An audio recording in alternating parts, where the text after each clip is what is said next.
Welcome to the show. I don't know if I'm ready for the show. And people smell like feet, and feet smell like people.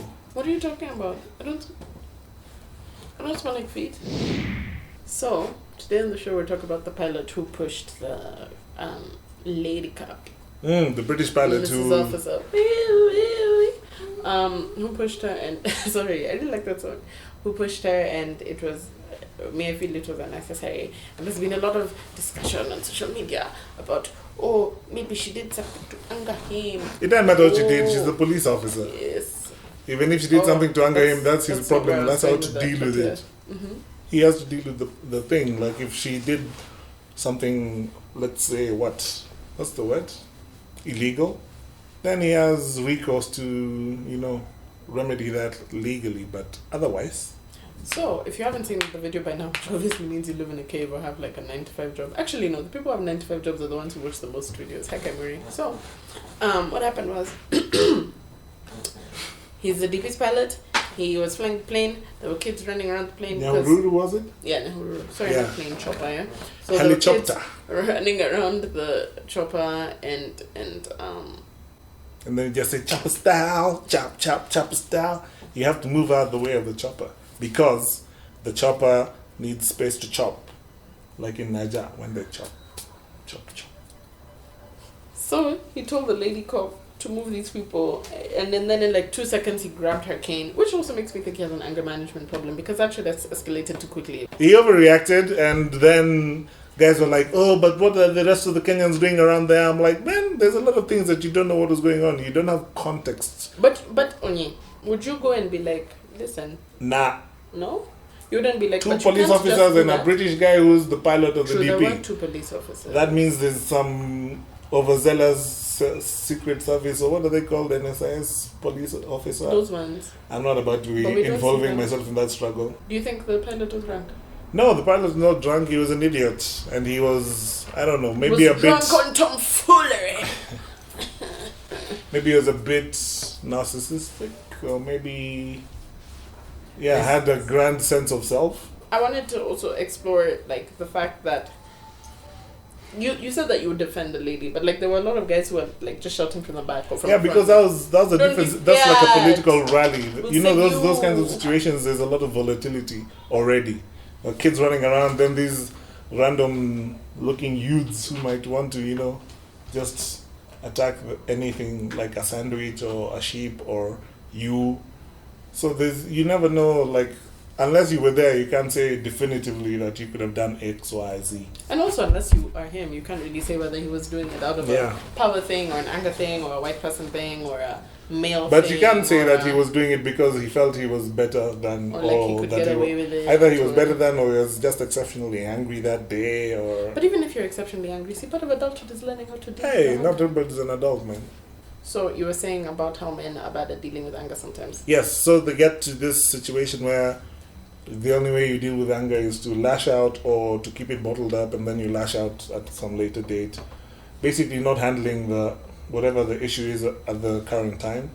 So then you go and you're at your job and some lady cop is not doing her job well, and then now you decide, this woman is so stupid. In fact, sure, she reminds me just my wife, and then, she didn't even make me breakfast today. It's gonna drop kick in the face.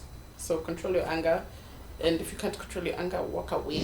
So when I was watching the video, I was like, what video? Oh, the pilot guy. Okay. Yeah, the DP couldn't find like a Kenyan pilot. Perhaps. I know, like. I mean, hey. Shout out to Thomas Tank. Mm-hmm.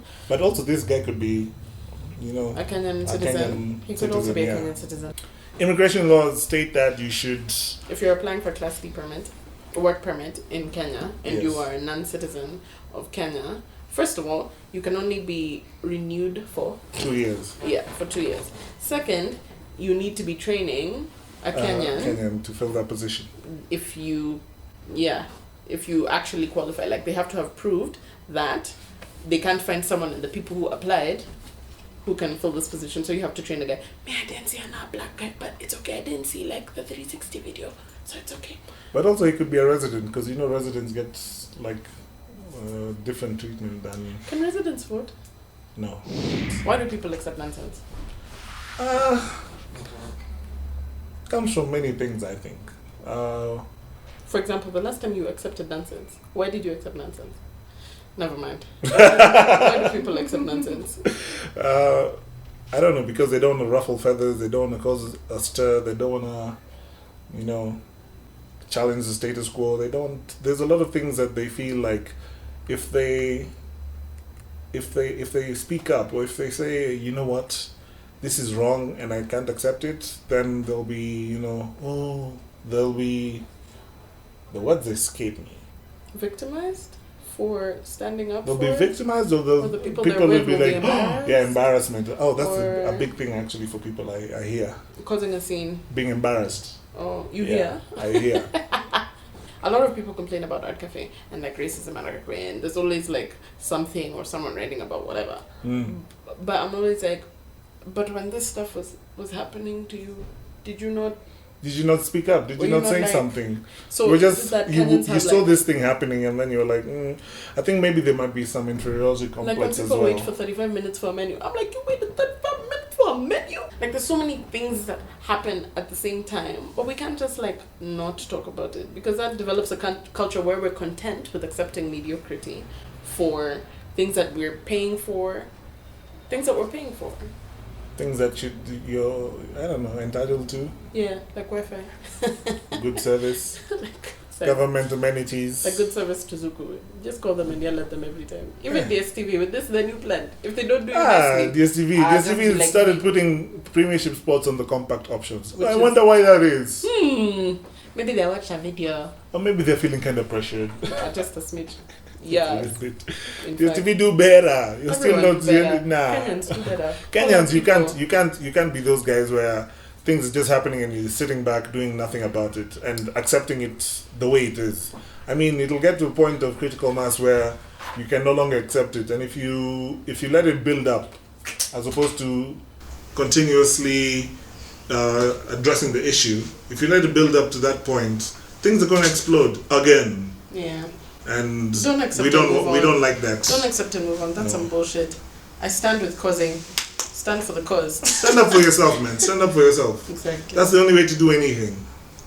Before you stand as you're still sitting, just follow and subscribe. And subscribe to our channel. Comment below. Look at Kemuri's Snapchat. Look at Kemuri. Stuff. Go to Facebook. Check out look at Who Done It. There's another bikini picture on Instagram. Go find it. It's so great. It looks fantastic. At Kemuri. I just created a new segment. What? Who Done It? We should think about what we're going to put in there. In the Who Done It coming soon. Yeah. You Don't Say on Facebook is also coming up soon. There'll be a very nice surprise. Yeah, I think Onyi really likes that surprise. I feel. He's not, never mind. Follow, subscribe, like. Thanks for watching. Bye.